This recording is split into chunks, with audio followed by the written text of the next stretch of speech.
All right, it's that time. Good morning, evening. Oh my goodness. Good evening. This is the Thursday, April 10th meeting of the HWMA. I will start with a roll call. I'm here, Meredith Matthews. We have an alternate for the city of Blue Lake. Scalfani, is that your last name? Elise Scrofani. Okay. Director Castellano. Here. And we have an alternate for Director Katie Osler. Okay, you here? I'm here. All right. And Director Wilson? Yeah. Fantastic. Director Bushnell is not here, but we do have a quorum. So we will start then with the consent calendar. All matters listed on the consent calendar considered to be routine by the HWMA board. Does anybody on the board want to pull an item from the consent calendar? Do we have any public comment? Seeing none, Chair. All right, well, I will entertain a motion then. I move the consent calendar. Approval of the consent calendar. Okay, we have a motion from Director Castellano and a second from Director Wilson. All in favor? Aye. Excellent. Next, we'll move on to oral and written communication. Do we have any members of the public that wishes to address the board this evening? Seeing none, Chair. All right, let's get right into it. Let's move to item number 4, receive draft fiscal year 2025-2026 budget. Can we get a staff report, please? Thank you, Chair. So first and foremost, I wanted to apologize for some of the errors that you're going to see in the draft document. Staff has reviewed. None of them are material. It looks like we have a bit of an issue with syncing to our cloud server. Edits that documents are being worked on in concert with other staff members. It's something that we're going to take a look at and speak with our IT department next week. The biggest issues are going to be the fiscal years that you see with inside the document. So the budget itself, the numbers in there are all correct. There's no material issues with the draft budget as presented. The only issues are going to be the fiscal year dates. And generally, when you see fiscal year 24-25, you're going to want to read it as 25-26. We've already made the update to the internal draft document. So after tonight, we've already noted that those will be extensive changes in the draft document prior to distribution to the Executive Advisory Committee. But I just wanted to give you a heads up as well in case you saw it or noticed it. It is something that staff noticed, and we will be addressing it and making sure that it does not happen in the future.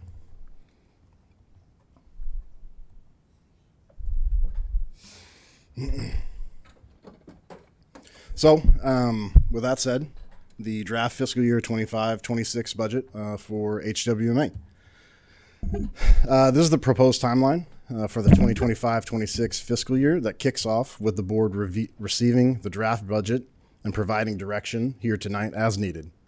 Staff will then provide the draft budget with received changes and direction to the Executive Advisory Committee, with comments or proposed changes by that committee received no later than April 30th. At the board's regularly scheduled meeting in May, the final budget will be presented with all proposed changes to finalize the upcoming budget and waste management fee structure.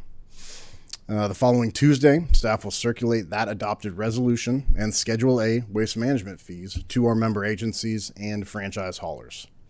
Then finally, the approved budget and fiscal year will start July 1st of 2025. Generally, the authority budget is fairly straightforward with several key items generally impacting potential rates. These key items include budget assumptions, which encompasses projected revenues and expenditures, member agency solid waste tonnages, and grant programs. Then we will take a look at how these assumptions impact the waste management fee structure and adjustments as needed. Additionally, we will touch on the authority's reserves, personnel compensation, and the capital improvement plan. And finally, we will bring forward additional items that staff is seeking direction on specifically here tonight.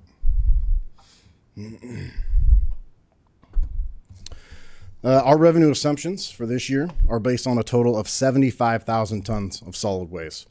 This is a slight decrease to the overall total tonnage projected from last year. The Hawthorne Street Transfer Station and satellite facilities remain largely unchanged in their tonnage received, but we have seen a very large drop-off in out-of-area self-haul.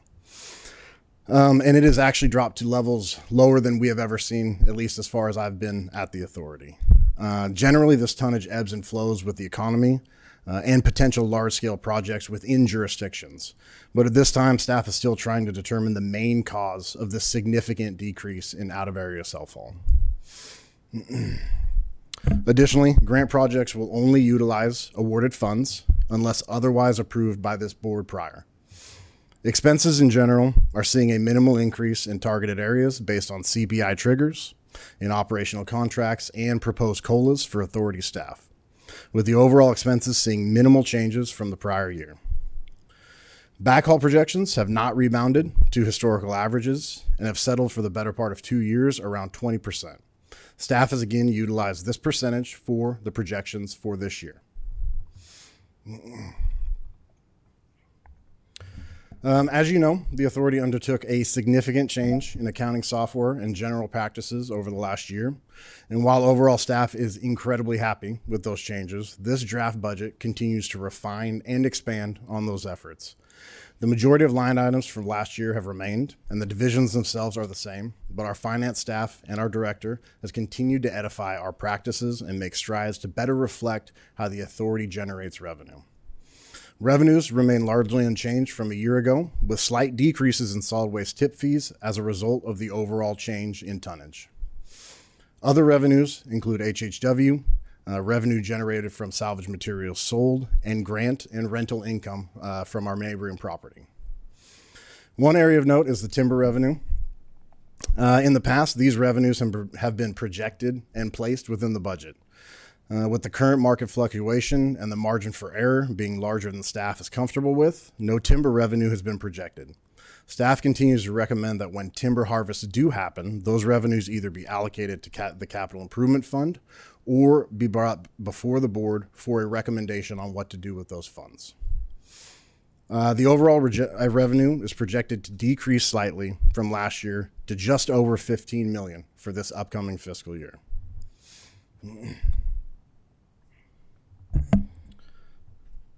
Expenditures are set to decrease slightly as well, with most of the overall decrease tied, again, to the projected reduction in tonnage, resulting in an overall drop in expenditures related to the transportation and disposal of that tonnage. CPI adjustments found in contracts do result in slight increases in targeted expenditures. One example of this is the landfill leachate hauling and disposal. But overall, these targeted increases are minimal to the overall costs of the authority's operations. Total expected expenditures are just over $15 million, and we expect it to result in a projected net income of $0 for this upcoming fiscal year. The solid waste portion of the waste management fee is made up of 3 main components, with programs and targeted divisions being nested inside of them. The countywide program fee, which houses pass-throughs and other county-related programs such as 939 funds, LEA fees, and illegal dumping and cleanup funding. The majority of these fees are set by Humboldt County, or in the case of the Cummings Road Landfill Pledge of Revenue, state regulatory agencies. The Household Hazardous Waste Facility is now fully funded by its portion of this fee and no longer relies on the solid waste subsidies. Next, we have the HWMA base fee, which is responsible for funding all other programs or divisions at the authority. Over the last several years, there's been a slow transition to reduce the amount of subsidies that the solid waste division gives to other divisions and make this fee better reflect the true and real costs of those divisions and their operations. The long-term funding portion was added by the HWMA board in 2023 with the intent of beginning to set aside funding for potential unplanned expenditures for organics. And then finally, we have the facility fee, which houses the costs for transportation and disposal of solid waste to Dry Creek Landfill, the direct operational costs of handling that waste at the Hawthorne Street Transfer Station, the indirect expenses of operating the transfer station, and necessary reserve funding requirements.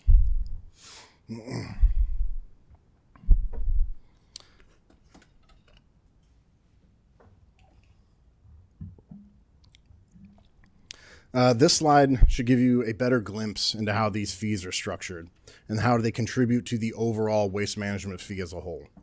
As you can see, countywide fees are charged on all tons generated within member agency boundaries. These programs are generally run or operated either by the County of Humboldt or, in the case of the Cummings Road Landfill Pledge and the Hazardous Waste Facility, operated by the HWMA on behalf or at the request of the county.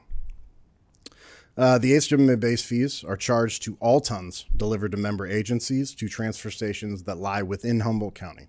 It should be noticed that the largest increase to these fees is the proposed long-term funding line for this fiscal year. In years past, staff has proposed a modest $1 per ton fee to begin building a baseline foundation for potential long-term spending that may not currently be present in our approved capital improvement plan. This year, staff is recommending to increase that to $5 per ton as planning for an organics processing facility in county continues to ramp up. Finally, we have the solid waste facility fee.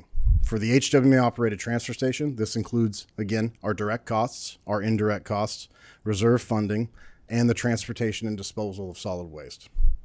But the board will note that for satellite facilities, only the transportation and disposal costs are present.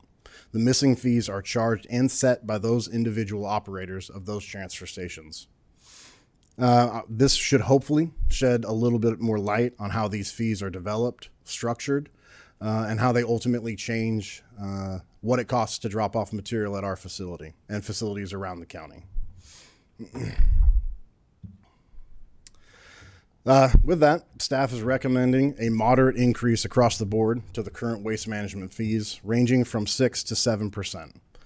Self-haul rates will see an increase of $12.47, or just under 6.5%. Franchise rates are recommended to be increased by $11.17, closely mirroring the percentage increase of 6.5% of self-haul rates. In 2023, staff developed new methodology for satellite facilities, with each site representing their true costs and no longer blending all satellite rates together. Staff has seen great success with this, and we believe that this captures the true costs of disposal and transportation from the satellite facilities for member agency tonnage. Both of these rates are seeing increases just below $11 per ton, or around a 7.5%.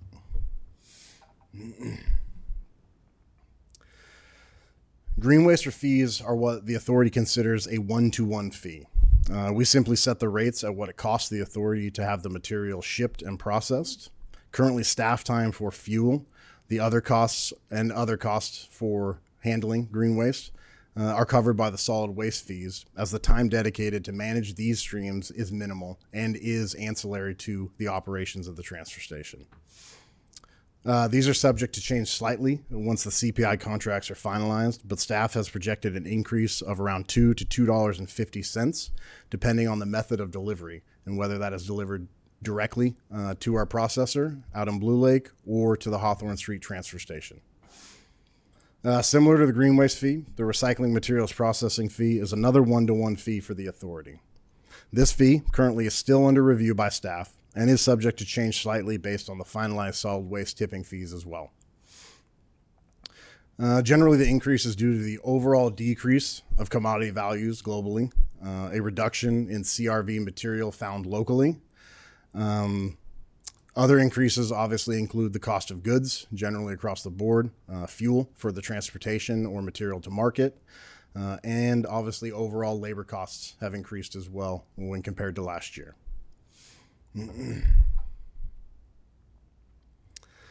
The authority contains 4 distinct reserve funds. Operating reserves are to ensure available funds for unseen capital needs, economic uncertainties, and cash flow requirements are on hand as needed.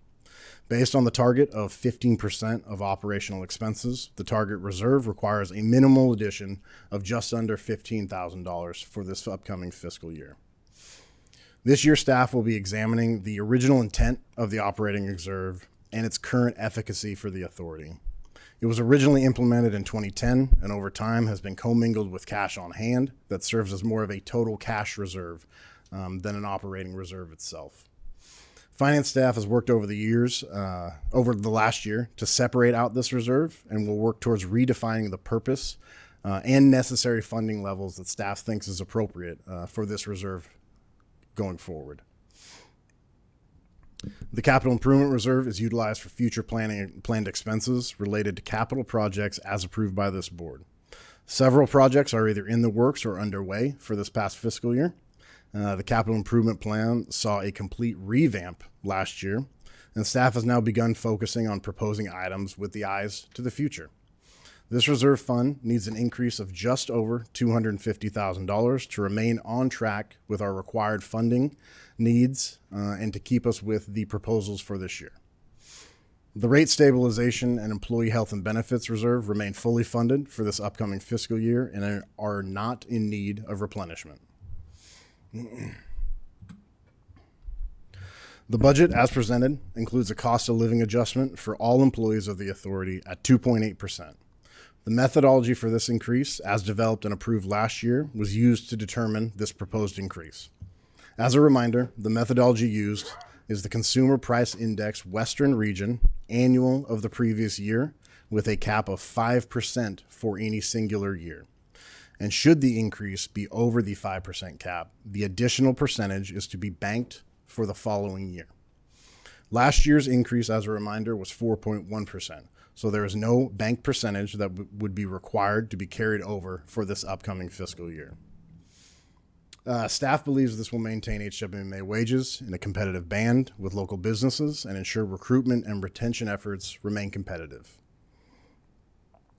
Also, as requested by this board, staff will be contracting with an outside agency to do a full salary survey for all current HWMA positions in the upcoming fiscal year. The last salary survey was conducted in 2019, but only targeted certain operational positions within the authority structure. Staff has collected quotes from several qualified firms and budgeted appropriately to cover these costs in the budget as presented here tonight. Additionally, staff is recommending an increase to the current employee clothing allowance. This allowance has remained relatively stagnant in years past, while the cost of approved clothing and boots has continued to rise reasonably. There are a few specific items staff would like the board to provide direction on, in addition to other direction as appropriate. First is the illegal disposal and cleanup fund. While staff is not requesting an increase to the funding level for this upcoming fiscal year, we would like to propose an overhaul and change on how the money is spent and how it's authorized to be spent. Staff is proposing that the HWMA rewrite the current policy to allow HWMA director level staff to approve or authorize the use of this funding in addition to the currently authorized jurisdiction staff. As currently written, only jurisdiction staff may grant use of these funds, and at times this has created logistical issues for all parties involved, the authority, jurisdictions, and the individuals trying to utilize these funds. Staff will bring this proposal to the board at a later date, but we wanted to get initial input and the board's thoughts on this potential change. Next, we have merchant fees. As noted by this board last year at the draft budget, merchant fees have continued to rise as we see an increased adoption of credit card and online bill pay usage. The idea was floated of implementing a charge on these transactions, but ultimately was not implemented. Staff wants to circle back here tonight and get the board's take on that as well. And finally, this board has asked staff in the past to assess potential increases or additions to the current suite of benefits the authority offers its employees. One potential option is offering an employee match to the currently offered 457 retirement plans. Staff is open to other options or ideas the board may have, or if they would like, staff can assess this option and bring it forward at a later date. And as always, I'm here for questions or comments or discussion as needed. All right, I will open it up to the board for questions. Go ahead, Leslie. Thank you. Thank you for the report. Let's see. You mentioned a significant decrease, but not knowing why exactly. And this is people who are using the transfer station, basically doing daily drop-offs, or No, so Out of area self haul is individuals that create or generate waste that have the ability to self haul them out of county to directly to a landfill. So think of construction companies that may have their own shipping or transportation options. So generally, if you create waste within a jurisdiction, you're beholden to franchise contracts and franchise haulers. One of the stipulations in all of those contracts and in state law is that if it's your waste, you're allowed to transport it however you would like. And so that's why we see out of area self haul. Okay. They generate the waste within a member agency jurisdiction, and they transport it directly to landfills. The way we know about it is two ways. Generally, they're some of the same individuals that do it every year, and we've been doing this for a very long time, so they know that they need to notify us. The other way is that because we work with the county and we do a lot of their reporting, we get reports back from landfills all over the state because they're required to report jurisdiction of origin for trash that they receive. Interesting. Thank you. Have you ever, I mean, I'm sure you have, but I guess when was the last time you've done a survey of users, of people who are using the transfer station? What do you mean by users? Like jurisdiction of origin? The public, I guess. Or do you mean like self-help, I would be curious in terms of like how, people's satisfaction with the experience, with the rates, things like that. So the last time we did that actually was 2018. It was a brief survey. It mainly focused on household hazardous waste and the expanded hours that we had, but we did run a little bit of that as well at the transfer station, mainly to gauge the amount of hard to dispose of items that people had in their waste. It was less about the happiness of individuals with the service or their rates, for lack of a better term. It was more about, do you have material at home or in your loads that is hard to dispose of that should not be going to the transfer station, and trying to educate individuals on how batteries was a big one back then, lithium especially. So it was more of, hey, did you put these in your trash? You want to make sure that you don't any longer. And we have buckets and things like that. We have the hazardous waste facility expanded hours. So we do that every once in a while. Generally, it's in concert with an expansion of a service. So we did the same thing when we originally did carpet back in the late 2000s. And we did the same thing when we did mattresses in 2016. So generally, we don't do it for everyday operations. Not saying that we can't. We just normally try and gauge after about 6 to 8 months of a new type of diversion activity or program. We try to gauge general sentiment around that. Mm-hmm. Thank you. That's great. I mean, and I'm wondering if something like that could be useful as we start to think about a strategic visioning, and also there's been so much change over the last few years. It would be interesting to kind of just see, like, what are the services that people feel like they don't have access to anymore or need to use, or things like that. That's a really great idea. I like that a lot. I was curious, I didn't quite know where it was in the line item budget, but what is the current number that's set for illegal disposal? I think it's 50,200. And if I'm remembering correctly, and I appreciate the idea of reviewing the policy, there's basically set amounts for each jurisdiction, kind of set within that. So we generally try to have set amounts for jurisdictions, but unfortunately we have suffered in the past from jurisdictions, quite frankly, not using it. And so we went away from that method because it was locking other jurisdictions that would continue to use it out of utilizing it. Yeah. So we went away from that quite simply because a lot of jurisdictions just chose not to. And we were leaving funds on the table. And so when we reversed that and went to more of an open barrel for everyone, we saw multiple fiscal years of complete utilization of the fund. Okay. And so we're not seeing issues like that. We're seeing more issues of people are busy. Generally, sometimes cleanups don't know exactly who to contact. Sometimes contacts within jurisdictions have changed. Sometimes it's hard for jurisdiction staff to make a judgment call on where the material was collected because it's here with us, we're seeing it. It prolongs the process, and there are times where staff feels it would benefit the jurisdictions, the individual doing the cleanup, and HWMA staff as a whole if we're allowed to make a judgment call on the utilization of the funding as well. Thank you. Can I ask a quick question? For this fiscal year, how much of those funds are, do you know how many of those funds are left? I believe about 50% are remaining. Maybe Wow. a little bit more. So how would a jurisdiction avail themselves of some of these funds if they would like to before June 30th? So the first thing I would say is reach out to me or HWMA staff, and we can let you know, give you some guidance on exactly what types of functions, what types of cleanups you can do. I know for a fact in all of your jurisdictions that staff does cleanups, Public Works does cleanups. I know. And I think the biggest issue is just trying to disseminate that information throughout the ranks. You may have the Public Works Director know or the city manager, but making sure that that gets all the way down to the individuals who are doing these cleanups. So it triggers in their mind when they do clean it up on public property, hey, we might be able to use the illegal dumping and disposal cleanup for this. How do we go about that? And that's kind of what we're running into now, I think. That's really good to know. Keep going. I'm sorry. No, you're okay. I can pass the mic for a bit and come back if folks have other questions.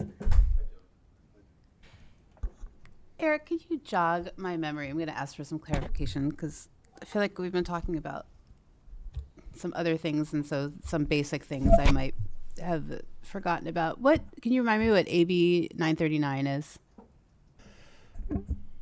I'll give you a large overview because that's a very it's basically the original bill from 1989 that designates how we manage solid waste after we stop dumping it wherever we could, open landfills, burn pits, things like that. It's basically the original guiding document that tried to change the entire waste management handling in the state. Okay. And then can you put it back on the page where we were talking about like franchise increases and whatnot? Yeah, you want it on the... No. I'm just wondering, does that directly affect the jurisdiction's rates, or is that... Yes. Yeah. Yeah, so that is a part of your rate that your franchise haulers will use to calculate your overall costs. So the authority works in tonnage because that's how we receive it, that's how we ship it, that's how we pay for it. Generally, what you'll see in your jurisdictions is the cost to your residents, and you'll see that in the can size. Franchise haulers use methodologies, and each one can be different. Each one has their own secret sauce or their special way to do it. But they determine how much is going to be in that can, how many times they're going to pick it up, how many times a year they're going to pick it up, and then they try and spread those costs over. So our cost to dump at our transfer station is absolutely a cost that goes into that methodology for how much it's going to cost per can, per trip, anything from your jurisdiction.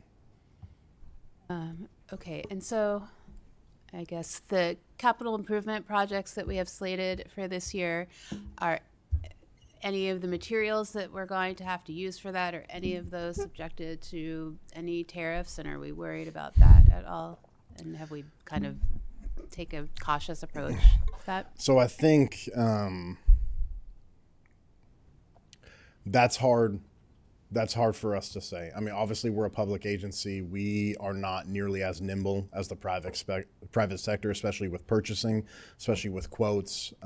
We do normally buy large purchases through what's called CMAS, and that's a California program that ensures public agencies get the best dollar value when they buy equipment mostly.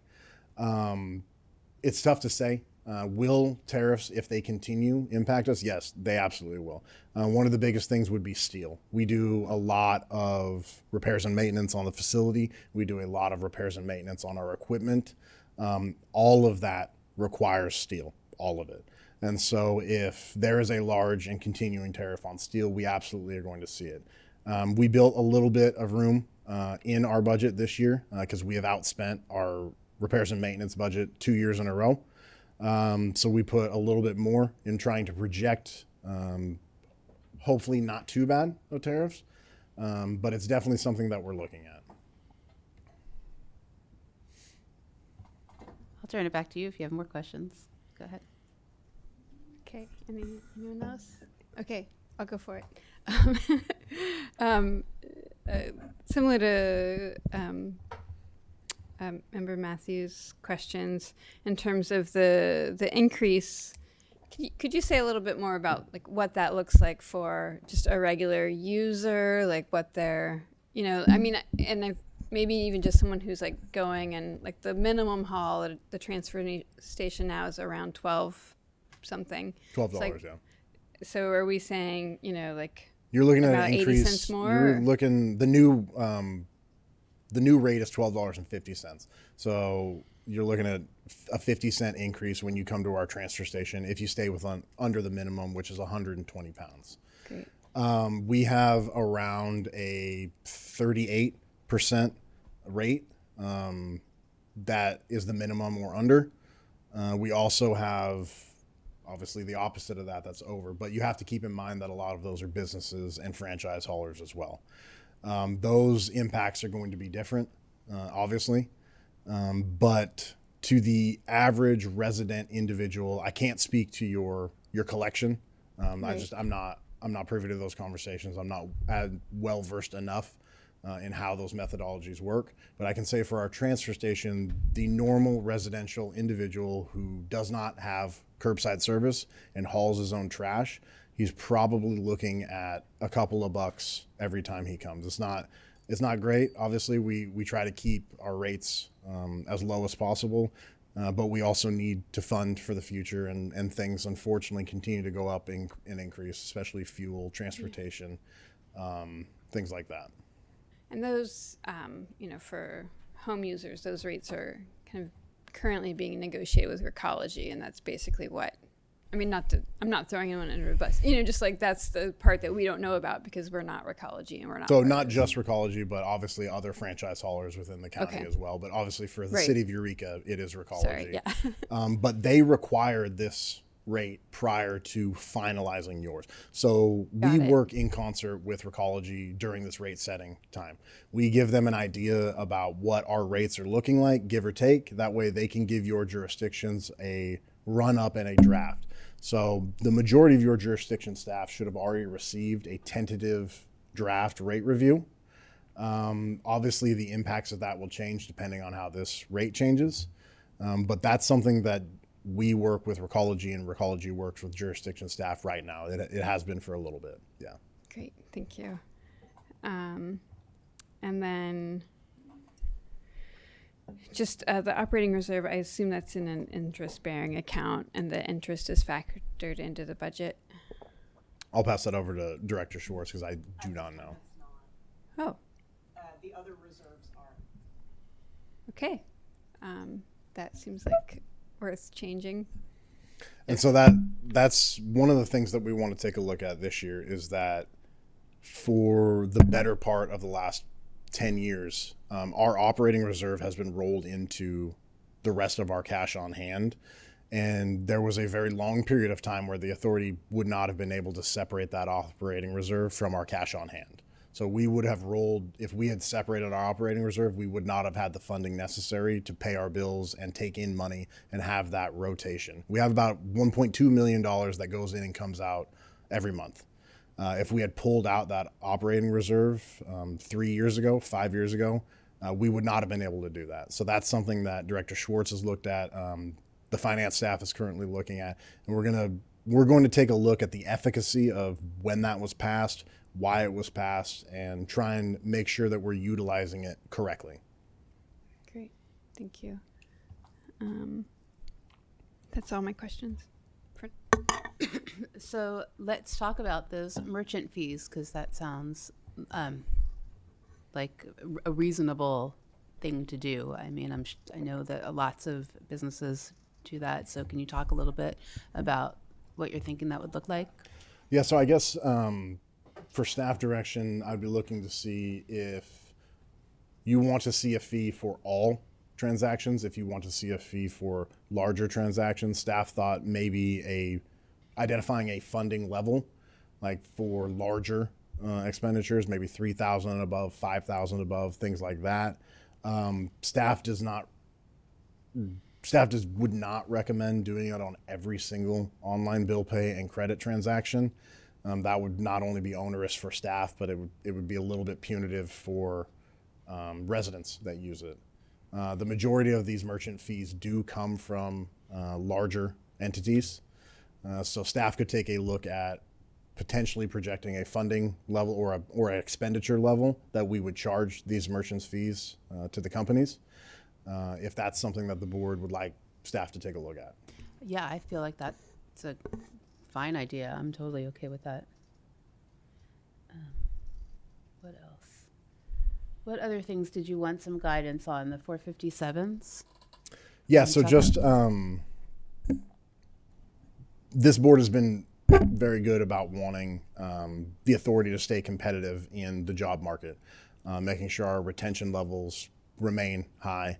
And one of the things that they've asked us to look at in the last year would be potential additions to our current suite of benefits.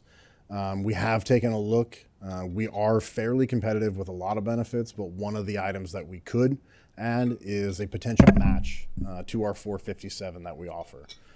There's several other jurisdictions that we've reached out to that do this type of match. They're kind of all over the board based on if they have a collective bargaining agreement, based on the level of staff, based on managers, things like that. So we're still continuing to vet and make sure that we have a good recommendation before we come to this board. But I just wanted to double check and see if that's something that this board would be interested in staff continuing to look at. If your jurisdictions maybe offer benefits that the authority doesn't, that we maybe could look at. Any of those just to make us a little bit more competitive and want people to come work for the authority. Sure, yeah. I would love to have you do some research and bring it back to us. Yeah. What else?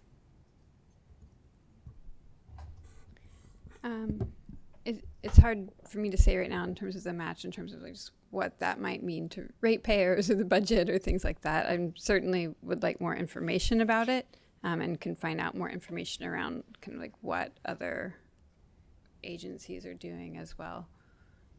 Yeah.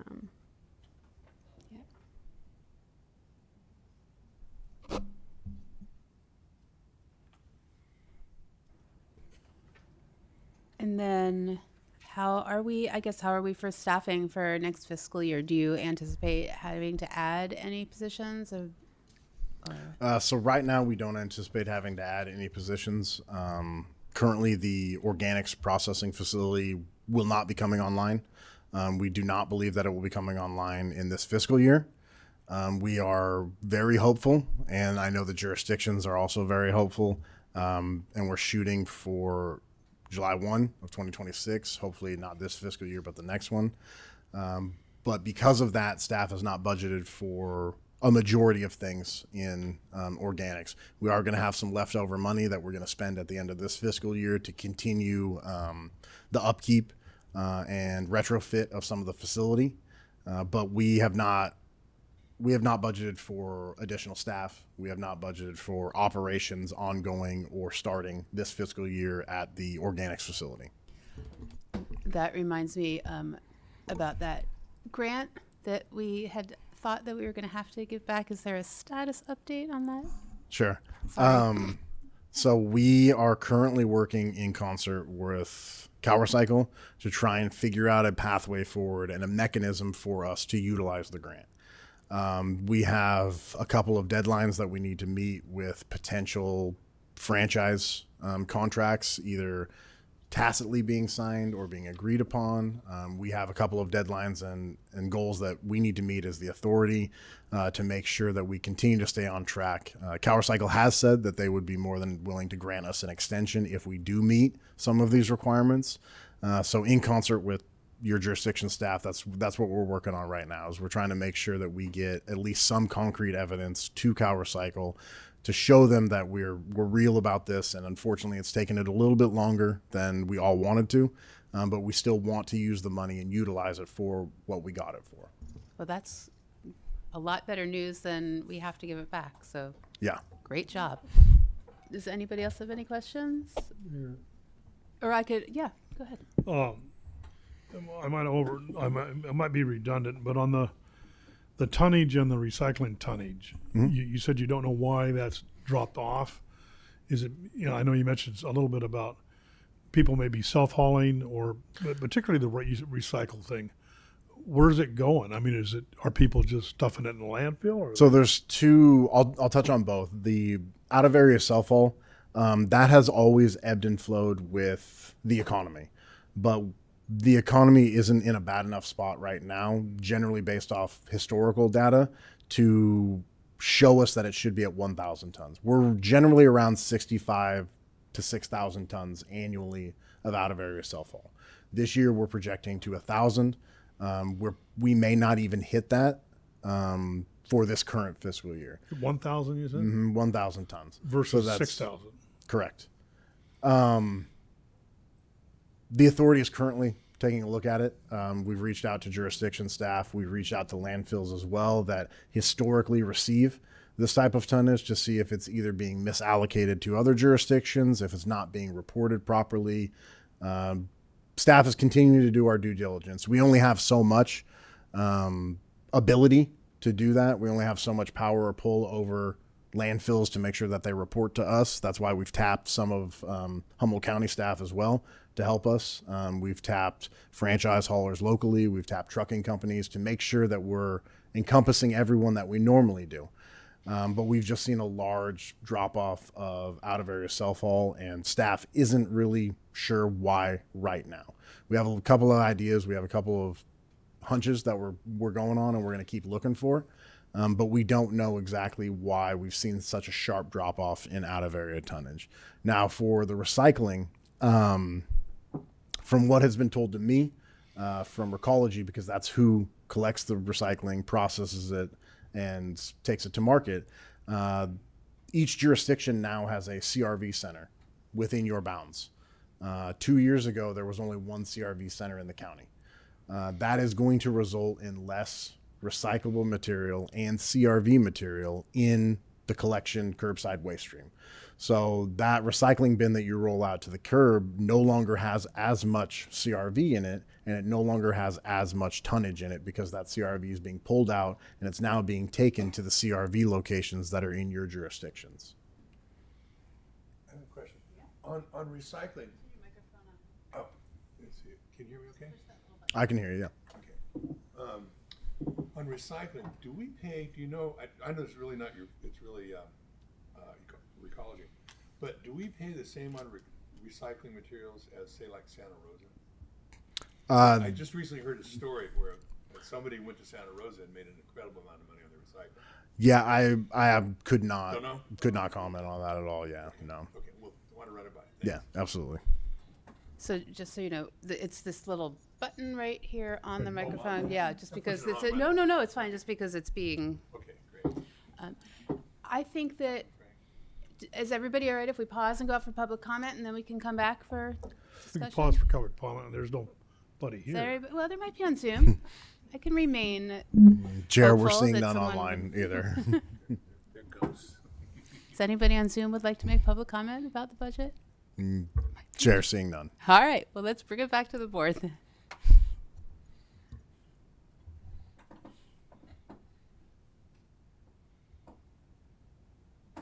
Anybody? All right. I will have some comments or we can entertain a motion. Okay, I have some comments. Thanks. And for today, we're just providing direction because it's coming back, or are we? That is correct. Okay. Okay, great. As a city that perhaps experiences, by degrees, a large amount of kind of just abandoned trash and illegal dumping and things like that, I do appreciate the flexibility in that program. And, I would love to, I've actually been thinking a lot about hopefully expanding those kinds of services that we can offer here, because it becomes such a kind of pain point in the community around, illegally dumped or abandoned items. And so just I appreciate that in the past this board has been allowing for that flexibility, and I hope that we continue allowing it. And even, I think it could be useful to expand the funding allowed for that program, especially because I don't think that everyone knows about it even all the time, or is using it as much as maybe it could be used in the community, because I do think it really benefits us all to be able to be as proactive as possible about those just illegal dumping, abandoned trash items, things like that.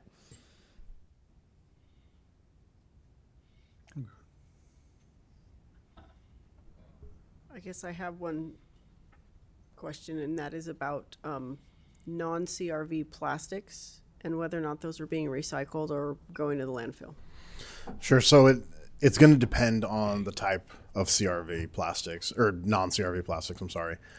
So generally, one of the myths of recycling in general is that you see the little recycling symbol on the side of a plastic bottle or the side of some type of plastic, and you have a number in it.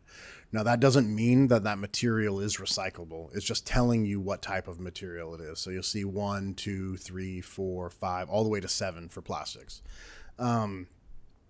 It's very dependent on your waste stream. It's very dependent on your location, and it's also very dependent on your end market availability, on if material is getting recycled, if material is getting reused, things like that. So things like toy cars that are made out of hard plastics that shatter, we do our best, and I know Recology, our operations provider for recycling, does their best. But they're also at the behest of market availability as well to get rid of this material. So we do everything that we can to make sure that all materials that we get and that Recology receives gets recycled. That doesn't always mean that all non-CRV recycling plastic is going to be recycled. It's kind of an ebb and flow, but in general, if you put material that has a number that can fit in your can and it's clean, make sure it's clean. So like a peanut butter jar, please do not put your peanut butter jar in there full of peanut butter. It will contaminate the rest of the material in there when it gets to the sorting line. So that's another issue too, is that sometimes material gets contaminated and now that can no longer be recycled. And so one peanut butter jar could ruin an entire bin of waste paper or office pack, things like that.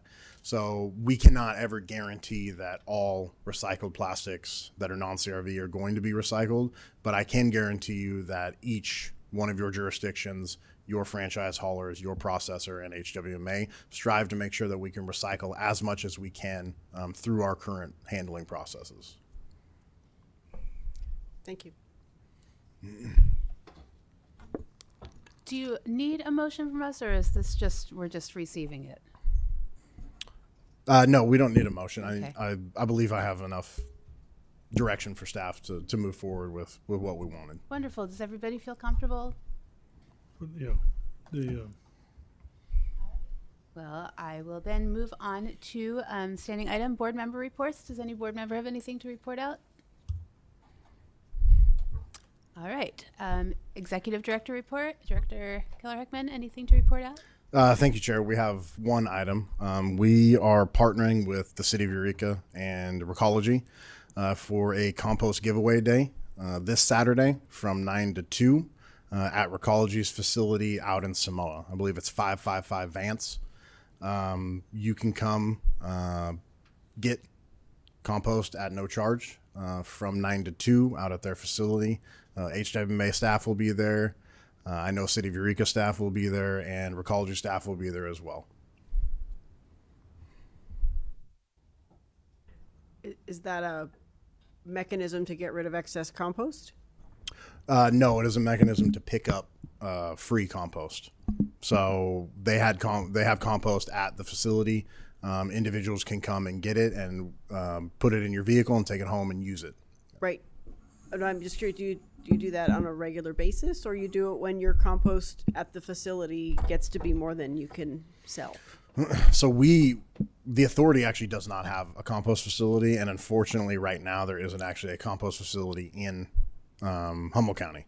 So we don't ever have excess compost. So this material was provided either, I'm not 100% sure who it was provided by. I don't know if it was provided by the city of Eureka as a whole or Recology in concert as well. But it's provided by the jurisdictions and Recology and HWMA as a partnership, and you can come and get compost. And I think we do it a couple times a year. Thank you.